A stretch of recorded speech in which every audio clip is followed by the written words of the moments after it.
God's chosen one. Have you ever walked into a space and felt the atmosphere tighten, as if your very presence exposed something hidden in the room? Have you ever offered kindness and been met with coldness, spoken peace, only to be met with tension, remained silent, yet still stirred discomfort in others? That's not random. That's not your imagination. That's warfare. The truth is, your light does more than shine. It confronts, it pierces, it exposes.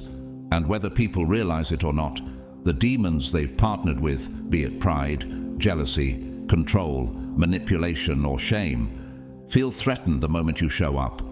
That's why you've faced strange resistance. That's why people you barely know have projected things onto you that don't belong to you. You're not being too sensitive. You're spiritually sensitive, and your presence is a threat to the darkness they've learned to live with.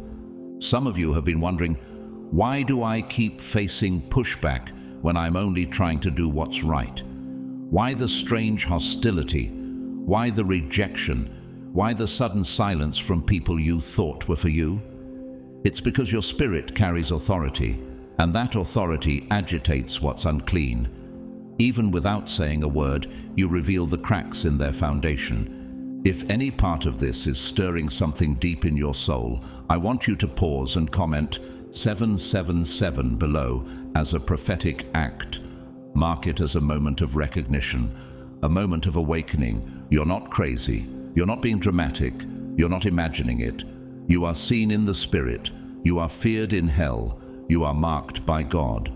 And before we dive deeper, I want to say this with all sincerity to every single person who has supported this ministry through a super thanks, whether publicly or in quiet obedience. Thank you.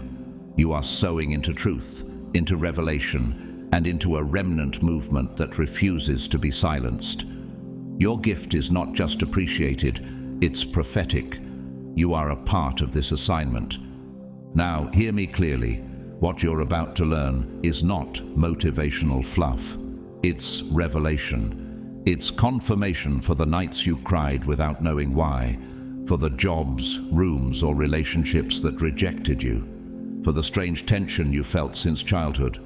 You've always carried something heavy, something holy. And now, it's time to name what that resistance really is. Here are 7 undeniable signs that your light intimidates demons. And once you see it, you'll never unsee it again. Let's go deeper. God's chosen ones, 7 signs. Your light intimidates the demons. Don't ignore this.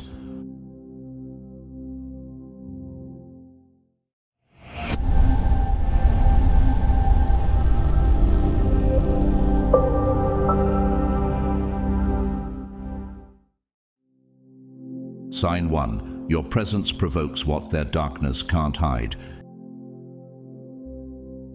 It's not in your words, it's not in your actions, it's not in anything you've done to provoke such tension. Yet the moment you enter a space, something shifts. You sense it. The atmosphere tightens, certain eyes narrow, conversations stumble, smiles vanish. You haven't spoken, but you've already stirred the room. Why does your very presence seem to disturb people who barely know you? What if the tension isn't about what you did, but what you carry?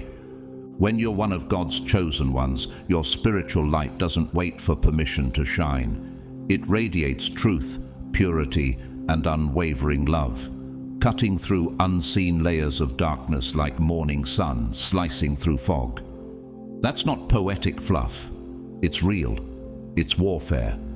And some people, knowingly or not, carry shadows that cannot stand in the presence of unfiltered glory. They're not reacting to you. They're reacting to the kingdom pulsing through you. Have you ever wondered why certain people seem allergic to your joy, irritated by your peace, or triggered by your confidence?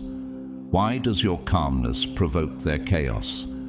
Why do they roll their eyes at your kindness and try to discredit your goodness behind your back? The answer lies in a realm deeper than personality and far beyond logic. Jesus said in John 3:20, Everyone who does evil hates the light and will not come into the light for fear that their deeds will be exposed. When the light enters, it doesn't just illuminate, it exposes. And exposure is costly to those clinging to deception.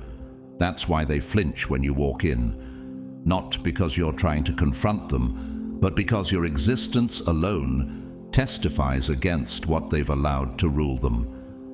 King David knew this rejection. He was just delivering food to the battlefield when his own brothers accused him of arrogance and pride. 1 Samuel 17. Why? Because his light, his anointing, irritated the cowardice and complacency in those who should have welcomed him. His obedience pierced their passivity, and they hated him for it. It's a sacred pattern. When divine light enters a place, darkness doesn't always flee silently. It resists. Have you felt that invisible pushback? Consider the wild resilience of the desert cactus, how it thrives under the heat most plants shrink away from. You too were designed to withstand hostility that scorches others. You weren't meant to blend in with neutral. You were born to agitate the atmosphere with heaven's voltage. Inspirational speaker and author Lisa Nichols, once rejected and dismissed as too loud, too emotional, too bold, now reaches millions because she refused to dim her God-given fire. Her story mirrors your mandate. Don't shrink to fit comfort zones not designed for you. And just like Eliana, a quiet nurse in a small-town hospital whose mere presence on the night shift unsettled her co-workers, not because she was rude or unskilled, but because she carried peace in a place built on chaos. Eventually, 2 co-workers confessed they felt uncomfortable around her silence.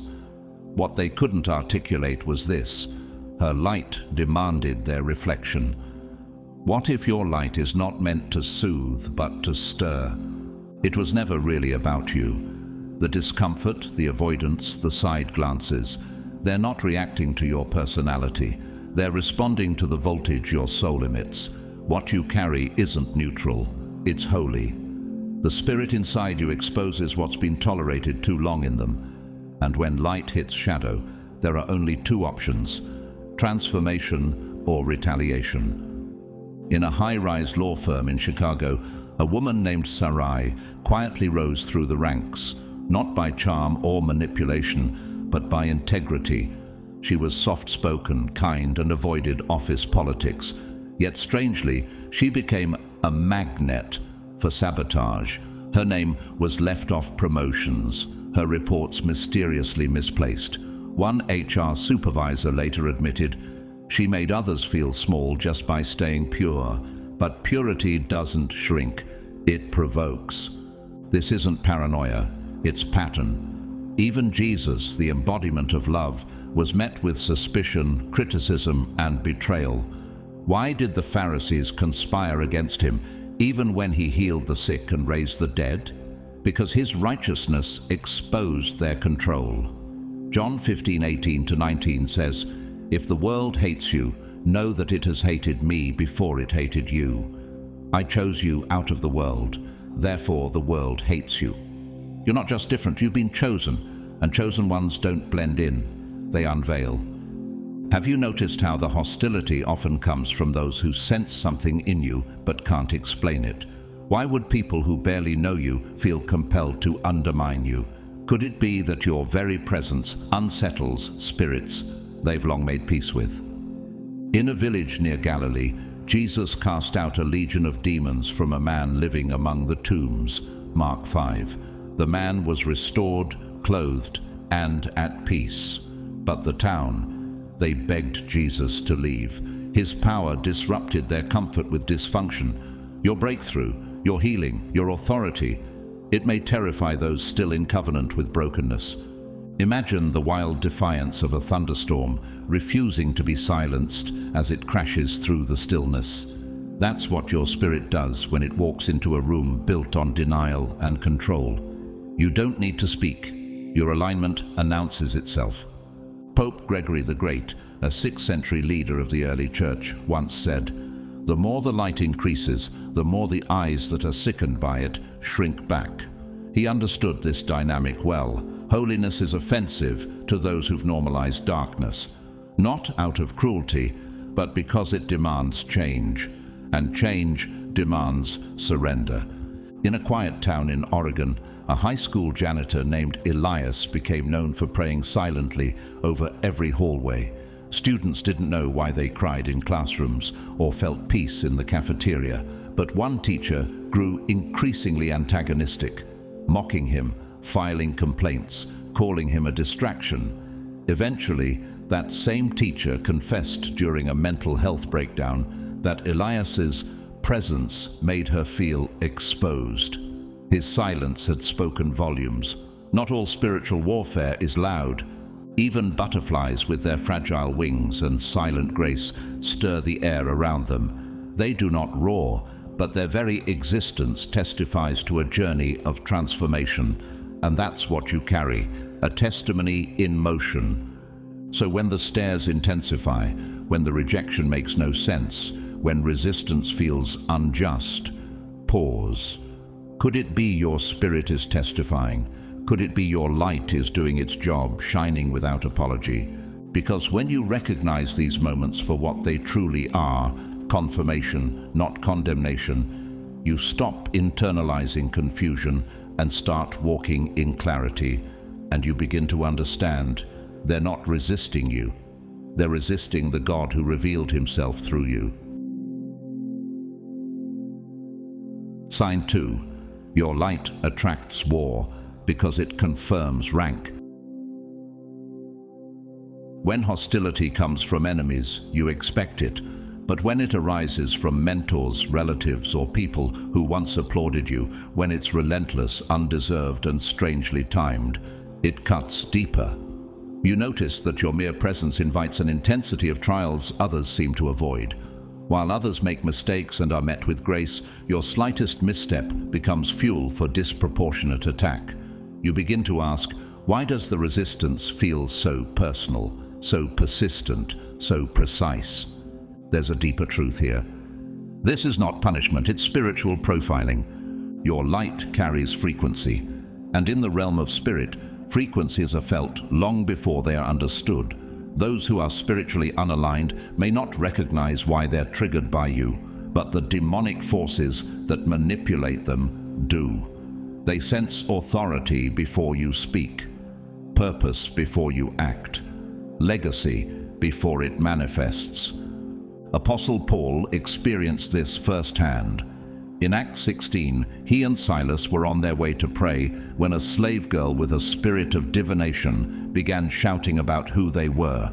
She wasn't wrong, but the spirit operating through her wasn't announcing truth to glorify God.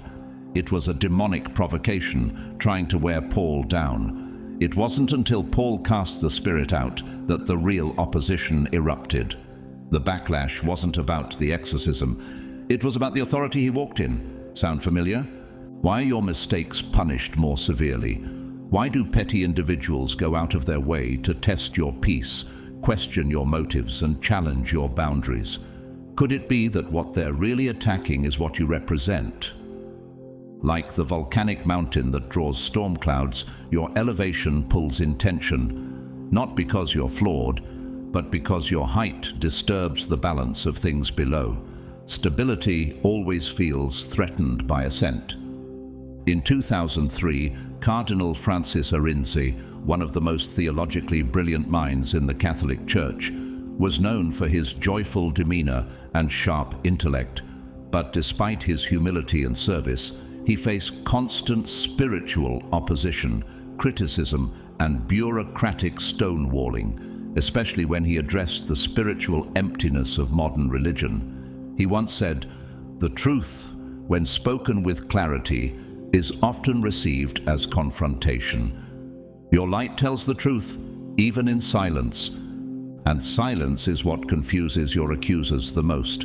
You don't retaliate, you don't manipulate, you endure. That restraint, that grace under fire, infuriates the spirits that seek reaction.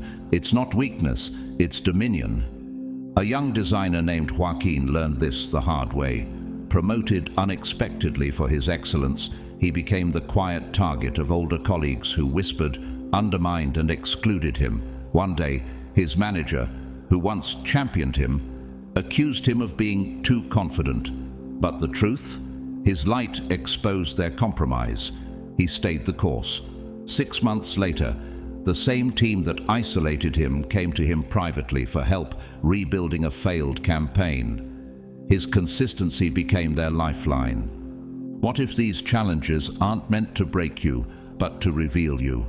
When Moses stood before Pharaoh, it wasn't just about letting Israel go. It was about confronting the throne of oppression with the fire of God's command. Every refusal from Pharaoh was proof of Moses' assignment. Every plague was not just judgment, it was divine affirmation. Exodus 9:16 records God's words, "But I have raised you up for this very purpose, that I might show you my power." There's a power in you that provokes pressure, and that pressure is not always cruel. It's diagnostic. It confirms your rank in the Spirit. The resistance is not a curse, it's a compass. What you're facing isn't random. Each provocation, each injustice, each betrayal that feels too sharp to be accidental is a refining fire. Your endurance in these trials is not weakness, it's evidence of divine capacity. The pressure is not proof of failure, but of formation. You're not breaking, you're being forged. The blacksmith doesn't strike the dull blade. Only the metal with potential is taken to the fire again and again until it gleams. Likewise, your spirit is being shaped through resistance that recognizes what you carry. What does it say about you that the pressure keeps coming, even when you've done no wrong?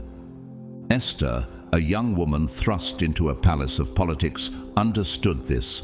Her beauty attracted favor, but her spirit attracted resistance. When Haman's plan to destroy her people was revealed, she had a choice: silence or divine risk. Her decision to stand, despite the danger, became the salvation of a nation. She was not attacked because she was weak, but because she was strategic.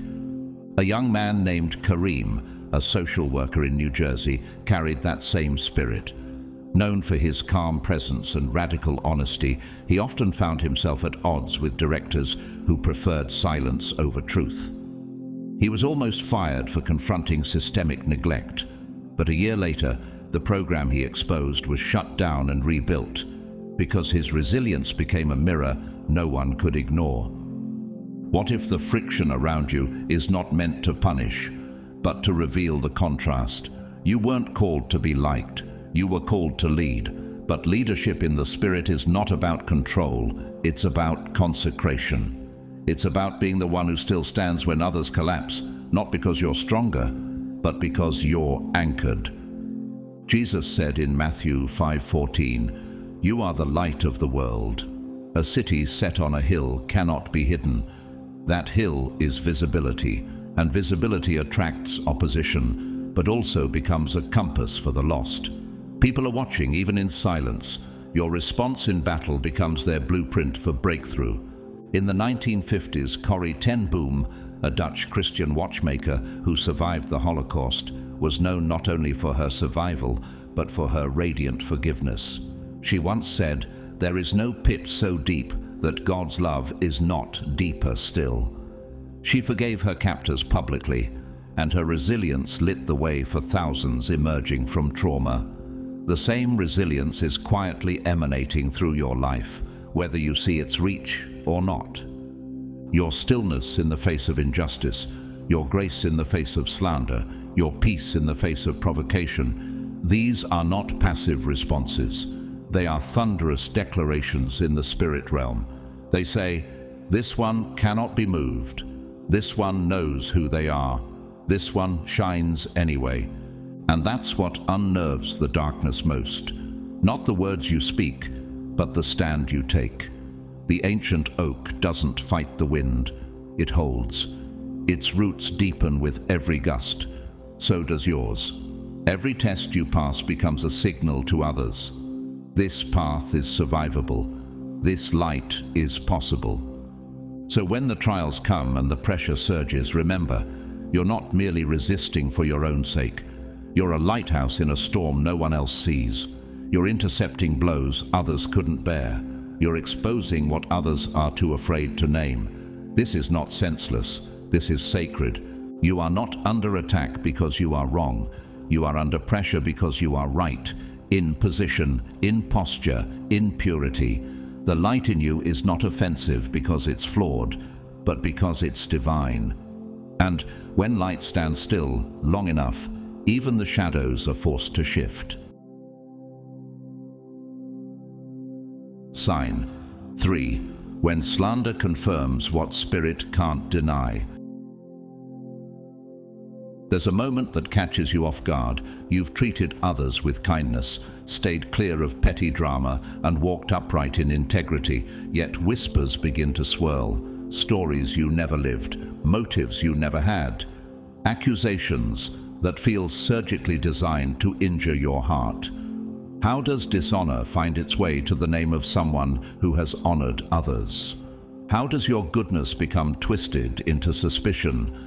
This isn't merely human misunderstanding, it's spiritual warfare in disguise. Throughout scripture and history, those carrying divine light have endured the venom of false narratives. Joseph, favored and faithful, was sold into slavery after his brothers smeared him as arrogant. Then, after rising in integrity within Potiphar's house, he was falsely accused by the very woman he honored with restraint. Genesis 39. His light irritated shadows that could not control him, so they tried to destroy him. Why do your victories attract slander instead of support? Why does your refusal to gossip make you the target of gossip? Why does truth seem to provoke fabrication? The answer lies in the threat your character poses to corruption. The demons around you know that if they can't tempt you, they'll try to taint you. A branding consultant named Maya once volunteered her time mentoring at-risk youth in her city. She kept her life private, remained humble, and never boasted about her generosity. But rumors began to spread that she was using her role for personal gain. These lies weren't born of evidence, they were born of envy. Years later, one of the accusers admitted, "You walked in a peace I couldn't understand.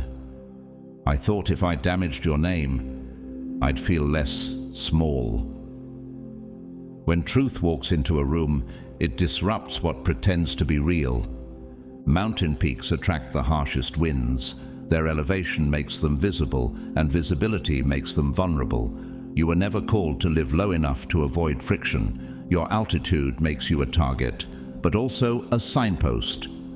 In Psalm 31:13, David laments, "I hear many whispering terror on every side.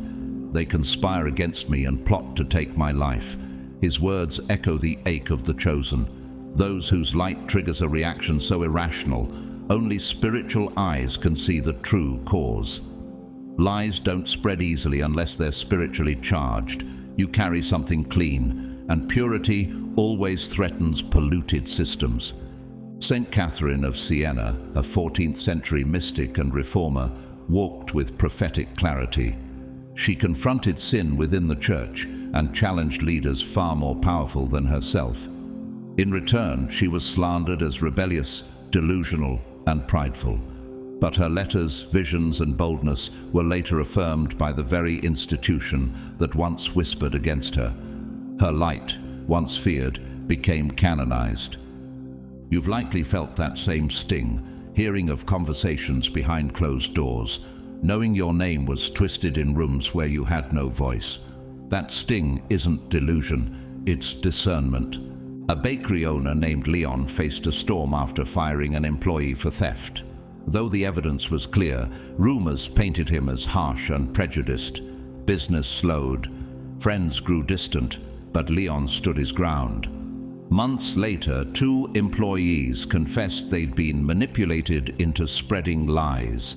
"You always held your peace," they told him, "and that convicted us more than yelling ever would." What if your restraint is a weapon? What if your silence echoes louder than defense? Falsehood is the weapon of cowards. When demons cannot stop your momentum, they attempt to distort your mirror. They know they cannot confront your truth directly. It burns too hot, exposes too much, so they whisper sideways, hoping the echo of a lie will reach farther than the truth they fear. But the very act of misrepresenting your name confirms their helplessness. You are untouchable in the open, so they hide in shadows. This tactic isn't new. Nehemiah, while rebuilding the wall of Jerusalem, faced relentless opposition. His enemies Sanballat and Geshem couldn't stop the work physically, so they resorted to rumors. It is reported among the nations that you plan to rebel. Nehemiah 6:6. The goal was simple: make him come down from the wall, abandon the mission, justify himself. But Nehemiah refused. I'm doing a great work and I cannot come down. That's the posture of the chosen. Unmoved, focused, untouchable. What if their lies are evidence that your presence on the wall is working? A violinist named Seraphine, performing in European cathedrals, found herself the subject of fierce gossip. Whispers claimed she used witchcraft to entrance listeners. But her only ritual was prayer. In time, attendees began seeking her not for music, but for peace. Her sound had awakened spirits numbed by cynicism. The lies fell silent, but her melody endured. Fireflies don't ask the night for permission to glow. And your light, like theirs, needs no defense. The slander may hum around you like mosquitoes, but light always outlasts the noise. Those assigned to see you clearly will know. The louder the slander, the deeper the threat you pose. Isaiah 54:17 reminds us, "No weapon formed against you shall prosper, and every tongue which rises against you in judgment you shall condemn." This doesn't mean the lies won't come. It means they won't work. And your vindication, it will arrive without your hands needing to swing. Martin Luther King Jr., pastor, prophet, and disruptor of injustice, endured relentless campaigns to discredit him. Government files, fabricated scandals, whispered doubts. But history crowned him righteous. He once said, "I will not stoop to hatred. Darkness cannot drive out darkness. Only light can do that." His endurance became more powerful than the attacks, and so will yours. Amara, a woman leading a small prayer community in South Africa, was accused of manipulating her followers.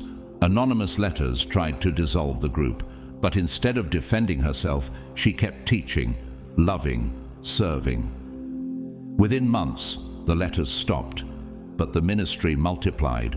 One of the accusers later confessed in tears during a service, "You didn't curse me when I cursed you. That's what changed me." So, what if your stillness is your sword? What if you've been placed not to argue, but to outlast? The tide doesn't respond to pebbles. It keeps moving, sweeping back the shoreline in rhythm with the moon. In the same way, your light is synced to a divine rhythm. It cannot be rushed, silenced, or shamed. You weren't made to collapse under accusation. You were formed to carry revelation. Each lie is proof that the truth walks too close for comfort. Each whisper confirms they feel what they can't explain. And your refusal to retaliate, that's not silence. It's strategy. So hold your posture. Let your record speak. Let time and fruit and presence testify. Because in the end, it is not the lie that lingers. It's the light that remains. Sign 4. You're not being watched. You're being weighed. You can feel it before you see it. Eyes that linger too long. Questions that feel more like traps than curiosity. Silence that swells with judgment. It's not admiration. It's surveillance. You're not being seen. You're being scanned. This is no accident. When you walk in divine light, you shift atmospheres. People sense there is something different about you, even if they can't articulate it. And for those whose lives are rooted in spiritual compromise or hidden darkness, your presence feels like exposure. So they fix their eyes on you, not in celebration, but in suspicion. Daniel, the prophet and administrator in Babylon, experienced this acutely. His enemies couldn't find corruption in his work, so they studied his habits, waiting, plotting. Finally, they weaponized his consistency in prayer. They didn't fear his flaws, they feared his faithfulness. Daniel 6. He was being watched, not because he was weak, but because he was pure. Have you noticed how some people seem unreasonably alert to your choices? Why your smallest mistakes are magnified, while their transgressions pass unquestioned? Why your quiet success becomes gossip fodder, while others' boastful failures earn applause? A software developer named Lior worked in silence, often declining team parties to care for his elderly father. Over time, colleagues began accusing him of being arrogant, antisocial, or too perfect to trust. But what they truly reacted to was his restraint. His choices cast a quiet light, one that revealed their excuses. So they watched, looking for a crack. He stayed silent. 2 years later, one co-worker confided, "We mocked you because you made us want to change." Light exposes, but it also attracts scrutiny.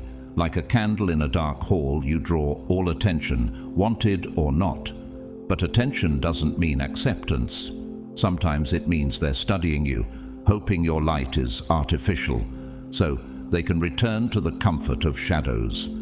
The desert meerkat, tiny and vigilant, stands tall as a sentinel. It draws attention not because of strength, but because of alertness. It disrupts predators' comfort with its constant awareness. So too, your spiritual awareness unsettles slumbering spirits. You don't mean to offend, but your presence reminds others of what they've avoided. Psalm 37:32 declares, "The wicked watches the righteous and seeks to slay him." Watching is not neutral. It is sometimes predatory. Not all eyes are friendly. Some are searching for a reason to deny what they sense is divine. Chiara Lubich, an Italian laywoman and founder of the Focolare movement, lived a life of radical unity and sacrificial love during World War II.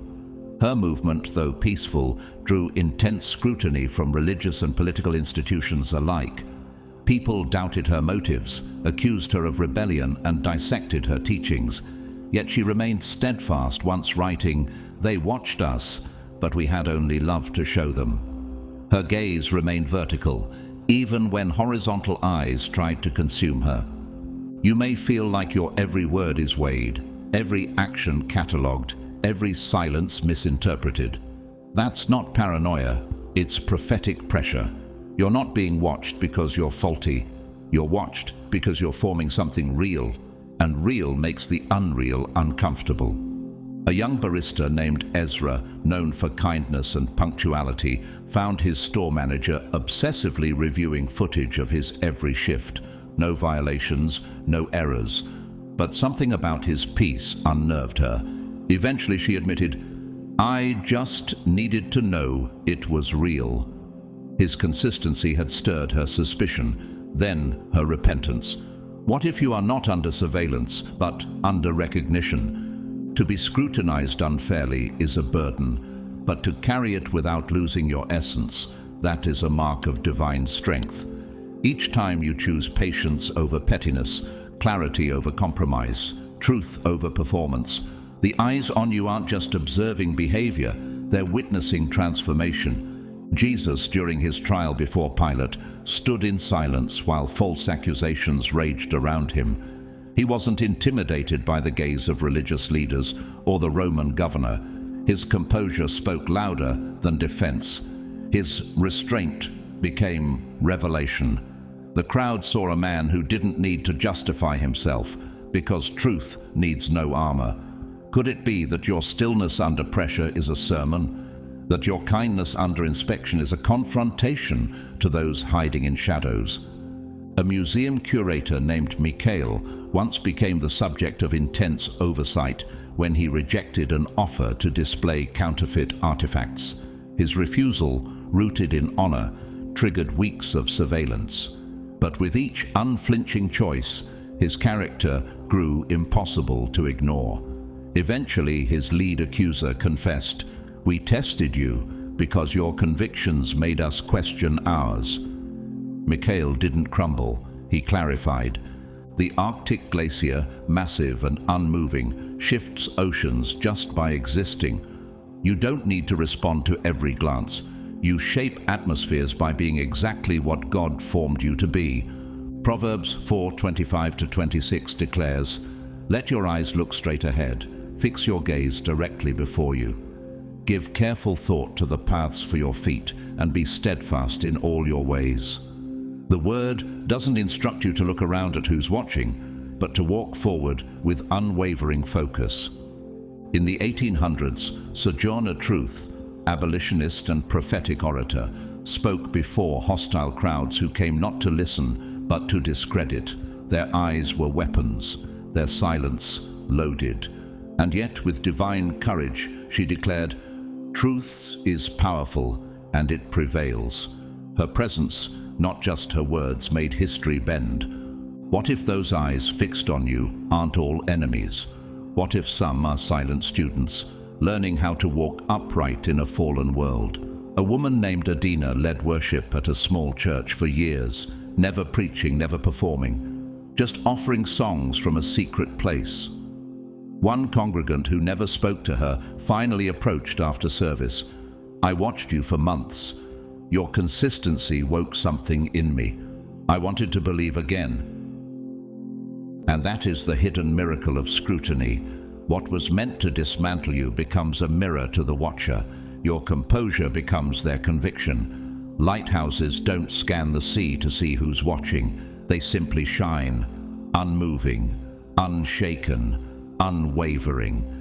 Ships may curse the glare or cling to it for dear life, but either way, the light remains, and so must you. Each watchful eye, each unspoken judgment, each breath held in suspicion is a signal. Your light has stirred the unseen. You were never meant to fit in quietly. You were anointed to unsettle what sleeps and awaken what seeks. So stand where God planted you. Hold your form. Let them look. Let them wonder. Let them wrestle. Because you're not merely being watched, you're being revealed. And as your light continues to pierce through long fortified shadows, know this: they won't remember the rumor. They'll remember the radiance. Sign 5. They don't want to defeat you. They want you to descend.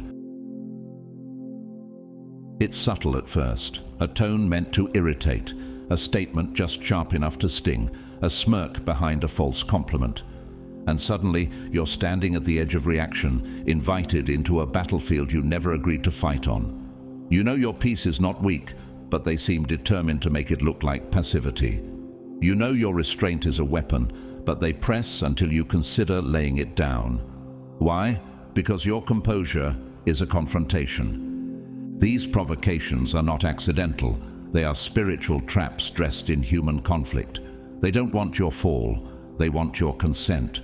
If they can pull you into their chaos, into their bitterness, into their pattern of defense and retaliation, they can soothe their guilt with your reaction. But if you stay silent, stay centered, stay rooted, your light will remain unbearable. Jesus in the wilderness was tempted in this exact way. The enemy didn't attack him with force, but with suggestion. If you are the Son of God, Matthew 4:3. The goal was not information, it was provocation. Darkness always seeks to lure the light into proving itself, hoping the reaction will dim the radiance. But Jesus didn't perform for demons. He spoke with authority and remained grounded in truth.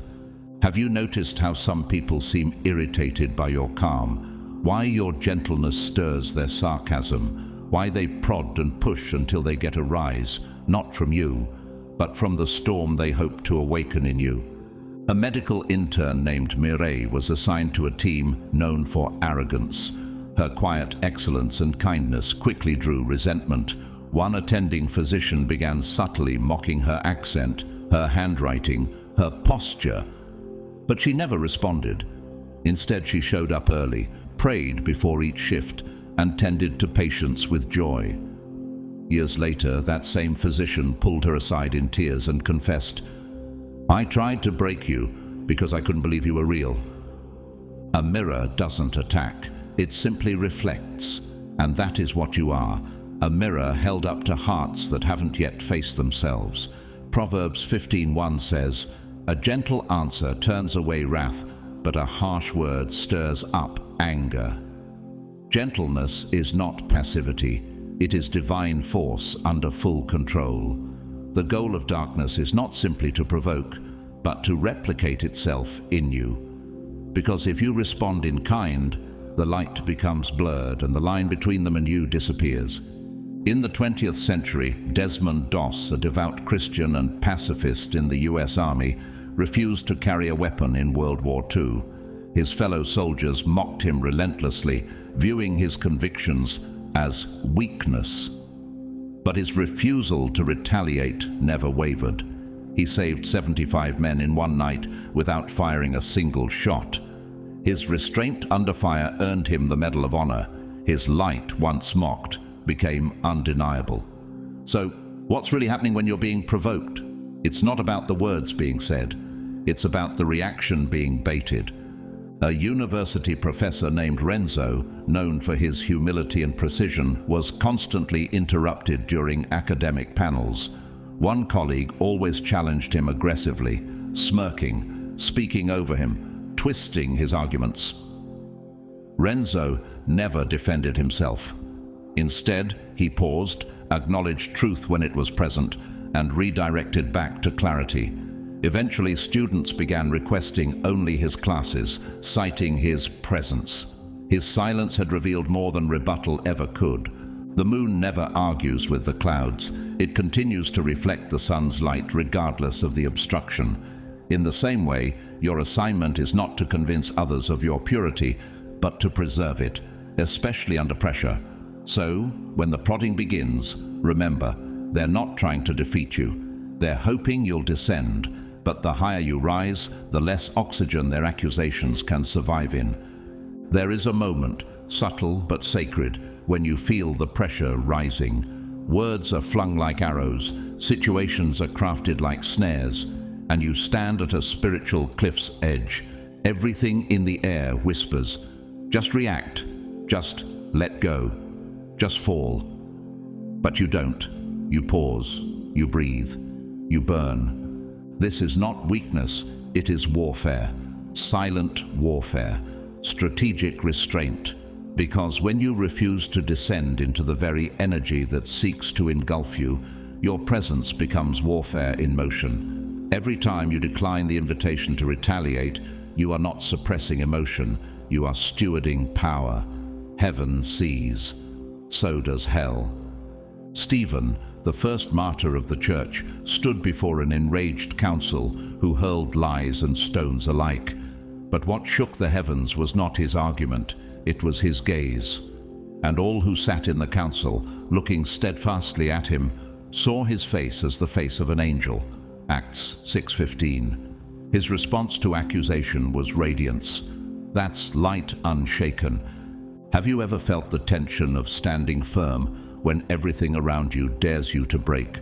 What if that tension isn't a test of endurance, but of embodiment? What if your refusal to react isn't about suppression, but revelation? A financial analyst named Jalen once discovered his team had manipulated numbers to secure a deal. When he refused to sign off, they turned on him. Subtle threats, passive-aggressive slights, and intentional misdirection. He never raised his voice. He never stooped. Months later, when an audit exposed the scandal, the investigators wrote, "Only one man kept his peace and his integrity. His light didn't flicker. It exposed. The mountain doesn't descend to confront the wind. It lets the storm howl and remains." Romans 12:21 instructs, "Do not be overcome by evil, but overcome evil with good." This is more than moral suggestion. It is spiritual armor. Your goodness, when unshaken, becomes a rebuke to evil without ever raising your voice. In the 17th century, Brother Lawrence, a humble monk and kitchen worker, endured ridicule for his joy in menial tasks, yet his peace never cracked. His writings, posthumously titled The Practice of the Presence of God, are now considered spiritual classics.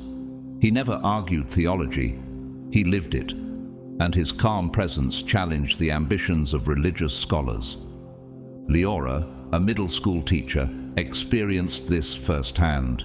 When a parent accused her of favoritism and incited others against her, she didn't argue. She kept teaching. She wrote handwritten notes to her students. A year later, the same parent returned to thank her. "I don't know why I fought you, but I watched how you never changed." Her stillness became a mirror. Isn't that the power of holy endurance? To remain the same in fire, to glow brighter in resistance, to testify without needing to speak. The lighthouse doesn't retaliate against crashing waves, it simply shines. The more violent the water, the more valuable the light becomes. Your refusal to collapse is not just personal, it is prophetic. You are showing others what is possible. You are bearing witness to a deeper kind of strength, not the kind that flexes, but the kind that endures. So the next time someone seeks to provoke your downfall, remember, your reaction is not just a response, it is a revelation. You're not just holding your peace, you're shifting atmospheres. You're not just resisting darkness, you're rewriting what resilience looks like, because when the demons push and you don't flinch, that is when they tremble. Sign 6. You're not the cause, you're the catalyst. There is something unspoken that happens when you walk into the room. Some faces soften instantly, others grow distant without explanation. Certain people are drawn to sit near you, to confide in you, to linger around your silence. Others shift in discomfort, glancing away as though your presence demands more honesty than they are ready to give. This is not about you being nice or difficult. It's about the realm your spirit moves in. Your light does not flatter, it reveals, and what it reveals in others determines their response to you. Some sense in you a kind of freedom they've been longing for. Your peace doesn't shout, but it calls. Your presence doesn't perform, but it awakens. Without a word, your essence becomes a mirror, and what that mirror reflects back is either hope or conviction. Jesus experienced this daily. The humble and hungry flocked to him, the leper, the bleeding woman, the tax collector looking for redemption. But the self-righteous, the prideful, the corrupted elites, they scowled, they whispered, they plotted. The same light that healed one exposed another. The same voice that calmed one heart ignited rage in another. Why do some people feel safe with you in seconds, while others can't stand 5 minutes in your presence? Why does your stillness draw some into peace and provoke tension in others? What is it about your silence that makes some feel seen and others feel threatened? A flight attendant named Lucia was known for her calming presence during long-haul flights. Elderly passengers often reached for her hand in turbulence without knowing why. But one co-worker, bitter and always cynical, seemed agitated whenever Lucia entered the cabin. After months of silent tension, the co-worker snapped, "Why are you always so peaceful?" Lucia smiled and simply said, "I carry peace because I was rescued by it." That was the conversation that broke the wall. The sunflower doesn't chase approval. It simply turns to the light, and by doing so reveals where others are still facing shadows. 2 Corinthians 2:15-16 says, "For we are to God the pleasing aroma of Christ. To the one we are an aroma that brings death, to the other an aroma that brings life." Your presence is a spiritual fragrance. To those aligned with light, you are refreshing. But to those resisting conviction, your presence is intolerable. They don't hate you, they hate the contrast. John Wesley, Anglican priest and founder of Methodism, once walked into a pub to find a man who had mocked him days earlier. The man fell to his knees, weeping. Wesley hadn't spoken. The man later said, "When you walked in, I felt like God saw me." The light didn't preach, it pierced. You may have felt this piercing in reverse, where your joy made someone turn bitter, your purity made someone uncomfortable, your clarity made someone scatter. It's not always rejection, it's resistance to being seen. Elijah, a teenage volunteer at a foster home, noticed that some children instantly opened up to him, while others lashed out without cause. A counselor explained, "You don't push, you hold steady. That unsettles kids who only know chaos." Elijah didn't understand it then, but he was carrying light strong enough to disrupt trauma's script. The hummingbird hovers near color and sweetness, drawn instinctively to life. But the hawk keeps its distance, the same space, the same light.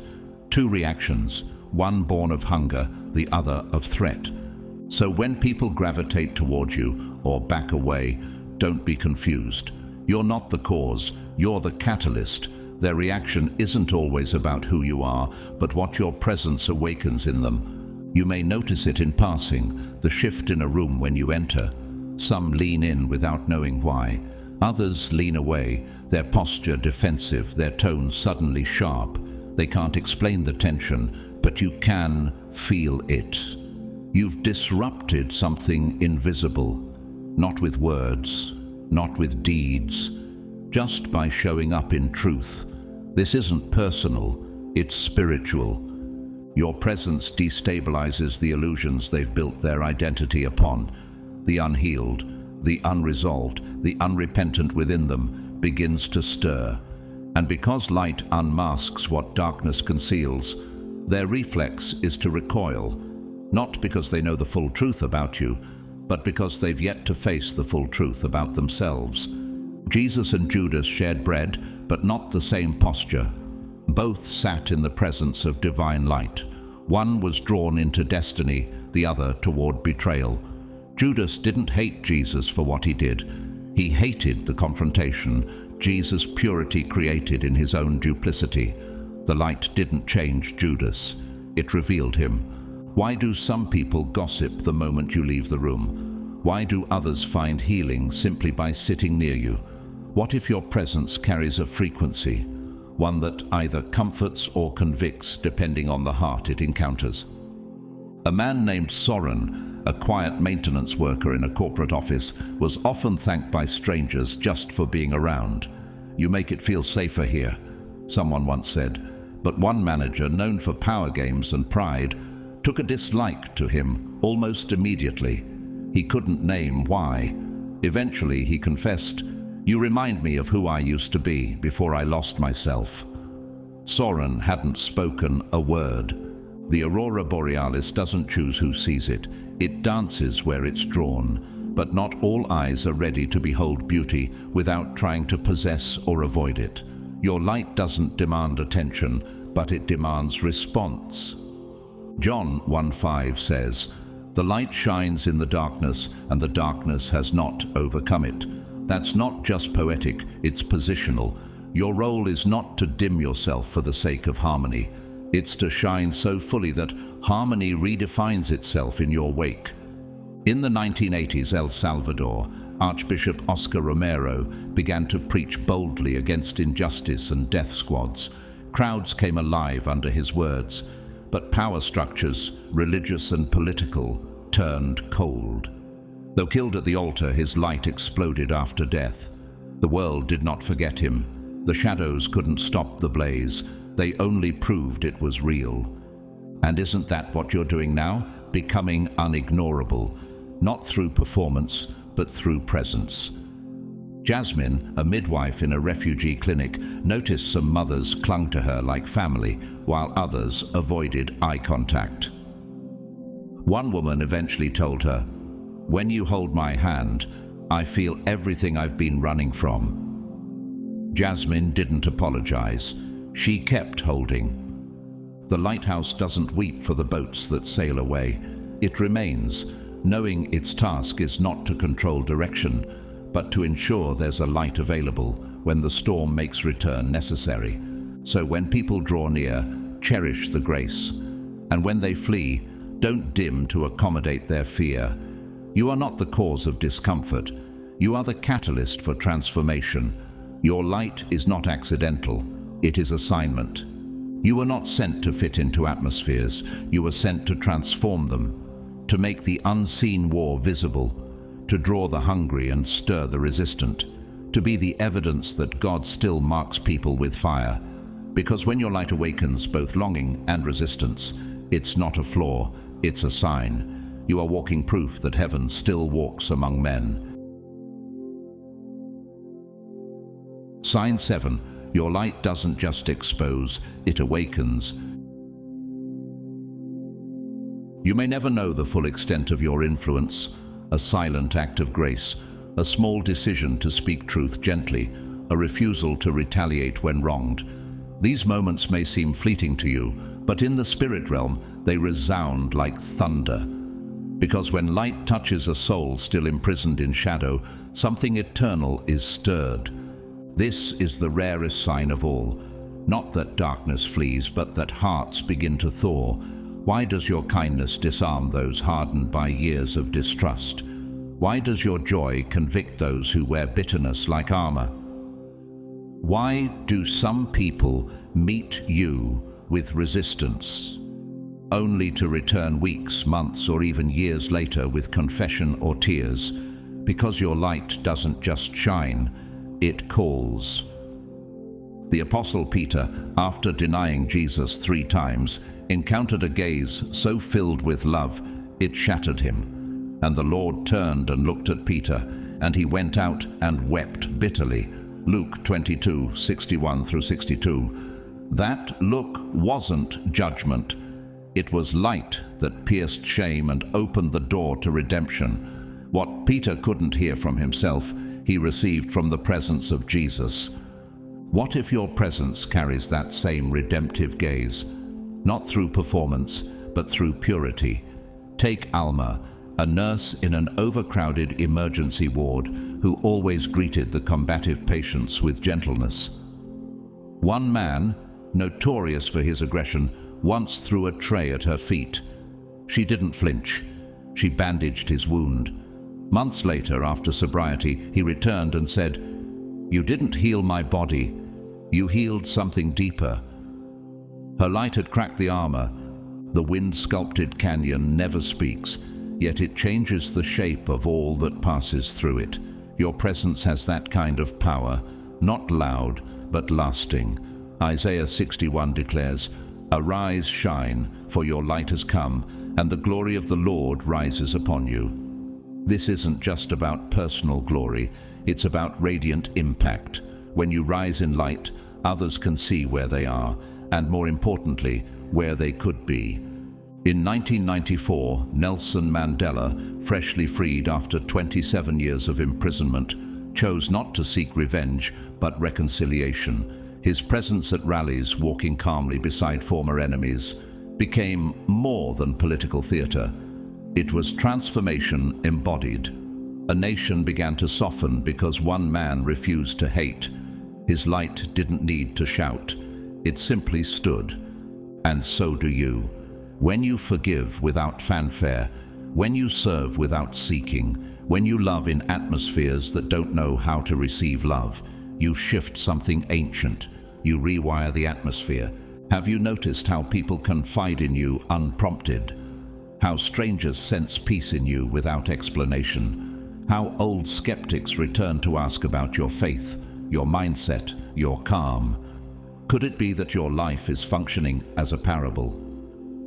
Daniel, a grocery stocker in a small coastal town, quietly prayed over every aisle he walked through. He never preached, never promoted, yet customers lingered longer in his section. A teenager once approached him and said, "It's weird, but I feel safe when you're here." Light does not announce itself. It simply changes the temperature. The tide doesn't try to convert the shore. It just keeps moving day after day until the jagged edges smooth and the resistant stones soften. Your consistency, your inner joy, your mercy in hard places, these are not personality traits. They are prophetic instruments. So the next time someone says, "You're different," don't dismiss it. They may not know how to articulate what they feel, but something in them has recognized heaven's fingerprint on your life. When someone's worldview begins to unravel simply because you loved them with no agenda, what exactly is happening beneath the surface? Why does peace radiating from your silence shake them more than 1,000 sermons? How is it possible that simply being you, a vessel of light, causes someone to confront the very foundation of their identity? Because your light doesn't just expose darkness, it offers an alternative. This quiet, patient radiance creates an atmosphere where even the most hardened hearts feel their walls begin to tremble. Saul of Tarsus, a feared persecutor, encountered such blinding light on the road to Damascus that it physically and spiritually arrested him. His transformation into Paul, the apostle of grace, was catalyzed not by argument, but by light that overwhelmed his darkness. Acts 9:3-6.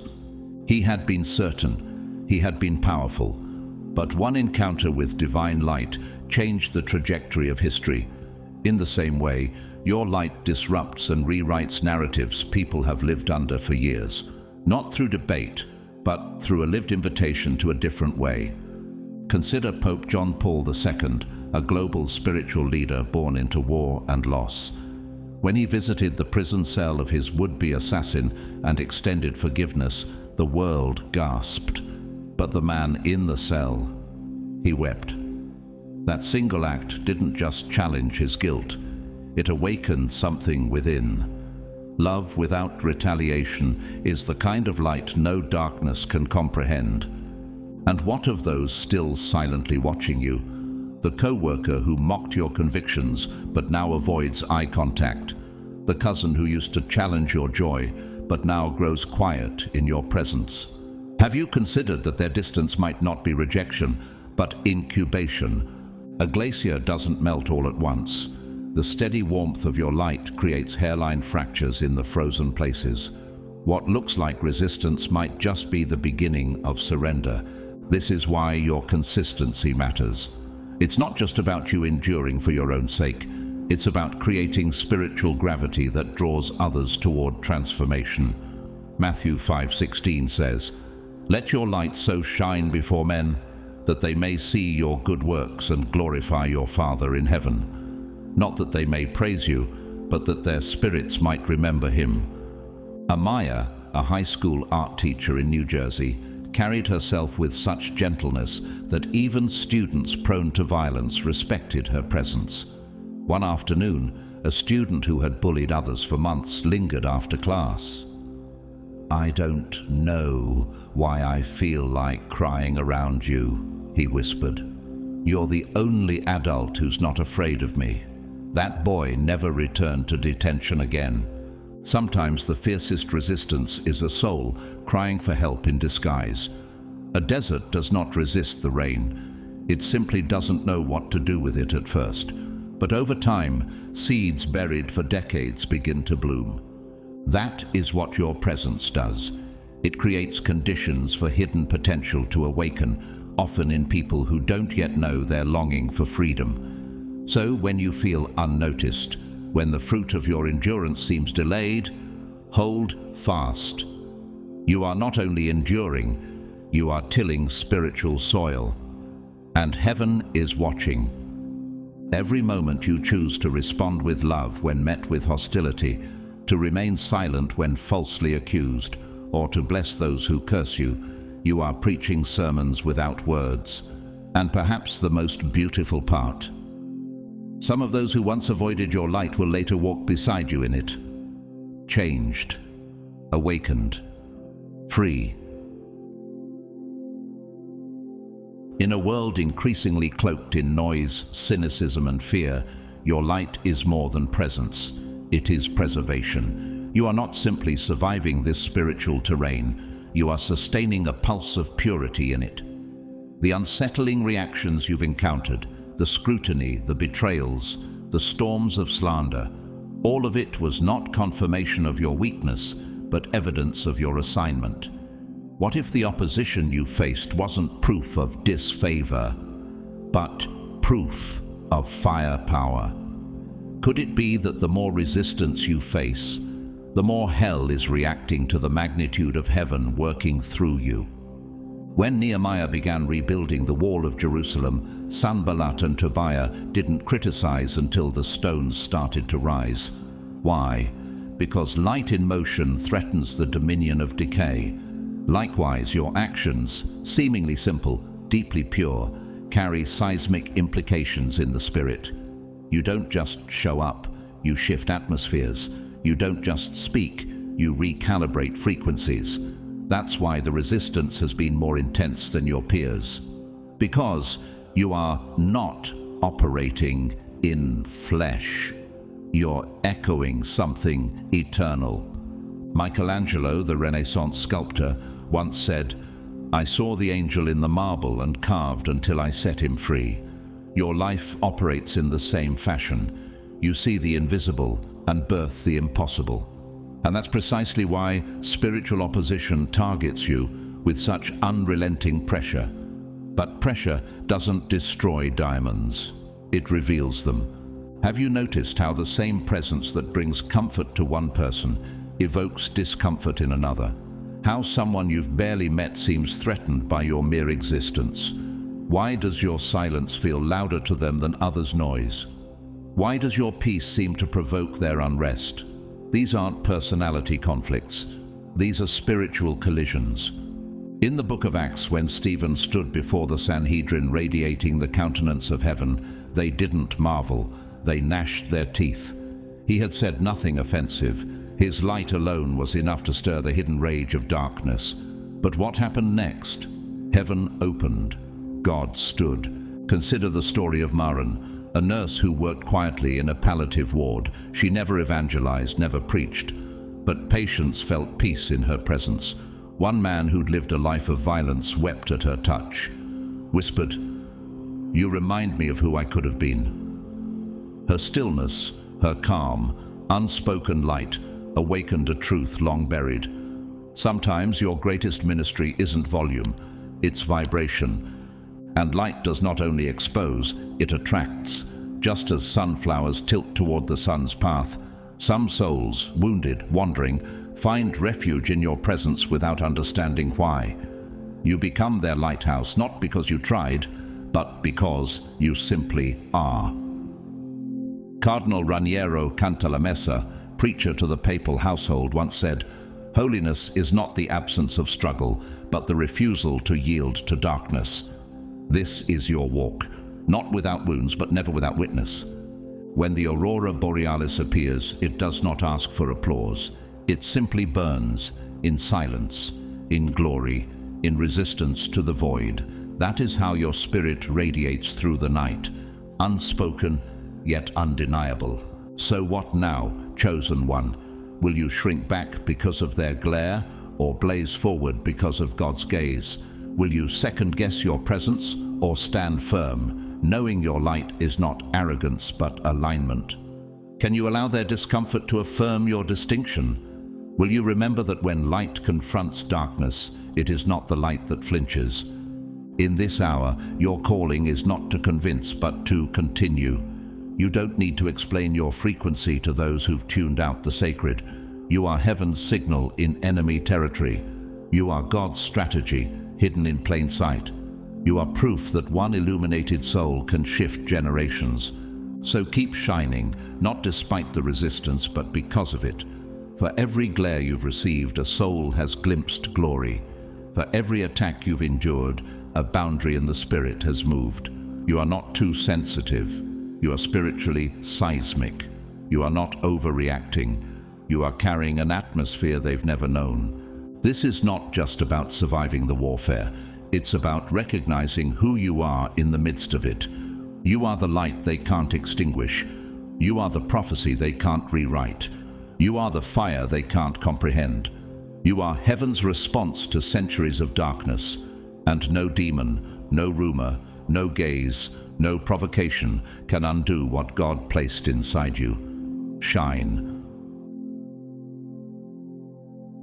And now, beloved light-bearer, if your spirit stirred with every sign, if tears welled up in your eyes, not from confusion, but from confirmation, then know this. What you've endured was never random. The resistance wasn't rejection. The silence wasn't abandonment. The attacks weren't punishment. They were all recognition. You have been carrying a weighty glory that made demons restless before you ever spoke a word. What felt like isolation was actually insulation, a sacred covering while your light matured under the hand of God. You were misunderstood because your presence disrupted what others were too afraid to confront. You were targeted because your spirit carried an aroma of holiness that made the counterfeit squirm. But hear this, your light is not fragile, it is not accidental, and it is not done growing. You are not just a survivor of darkness, you are a disruptor of it. And the very fact that demons reacted to you without provocation is proof that you were born to walk in authority, not apology. So take this as your confirmation. You don't need to defend your light. You need to release it. You don't need to make yourself smaller so others feel less exposed. You need to take up the full space heaven intended for you to occupy. This is not the season to shrink. This is the hour to shine. Shine, even when you are the only one glowing in a room full of dimmed souls. Shine, even when it makes you a target. Shine, because someone else's survival depends on the path your light is revealing. And when the attacks come, and they will, know that they are not sent to destroy you, but to expose the threat you pose to darkness. They are signs of your spiritual significance. You carry an atmosphere. You shift spaces. You are not just a light in the world. You are a warning to hell that its reign is ending. If this word resonated with your soul, if it made something deep inside of you sit up and say, "This is me," then don't let it stop here. Share it with someone who needs to be reminded of their light. Like this video if it ministered to you. Leave a comment below and tell us which part pierced through your spirit. Subscribe to this channel and turn on your notifications so you never miss a word in due season. And if you feel led to support this ministry through Super Thanks, know that every offering is received with gratitude, but whether you give or not, your presence matters. Your engagement is a seed, and your obedience to listen all the way through is itself an act of spiritual warfare. Thank you. Thank you for showing up with an open heart. Thank you for being part of a remnant that refuses to bow to darkness. Thank you for being proof that God still plants light in the earth. You are not invisible to heaven. You are not alone in this war. You are not imagining the weight you carry. It is real. It is holy. And it is heavy with purpose. May the God who called you keep you. May your discernment increase, your light intensify, your clarity sharpen, and your peace become untouchable. May no weapon formed against you prosper, and may every tongue that rises to slander you fall silent in the courtroom of heaven. May your spirit be refreshed, your steps be ordered, your vision be protected, and your voice, your anointed voice, be released in full. Go forth boldly, chosen one. You are not merely reacting to the darkness, you are rearranging it. You are the answer hell hoped would never rise. And yet, here you are, still standing, still shining, still sent. Until next time, stay rooted, stay ready, and stay radiant. The world has no idea how powerful your light is, but heaven does.